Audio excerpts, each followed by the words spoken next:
When I read this disgusting book, I thought it was the only instance of an abortionist baptizing a baby that he just killed. Yesterday, I got this message from an investigator at Live Action. Did you know Tiller also memorialized his dead babies and had a smokestack incinerator at his facility?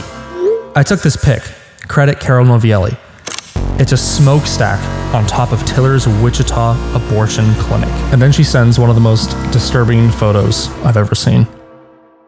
It is an aborted baby, 7 months old, where there's a hole punctured in the back of its neck. Carol told me there's a wild story behind this. It's June 12th, 1998. This young pregnant woman and her husband come to Dr. George Tiller, and their baby was diagnosed with cystic fibrosis. Well, the mom and dad don't want to have to raise a special needs child, so they flew out of state all the way to Kansas. And Dr. George Tiller performs a partial birth abortion because the baby is 7 months old. He pulls the baby, legs out, and as the baby's head is still inside, he punctures the skull and sucks the brains out, and then pulls the rest of the baby out. And he's quoted as saying, "Your baby was a very efficient parasite." Now, the mother was Catholic, and for whatever reason, she felt that her baby should be baptized, which Dr. George Tiller obliges.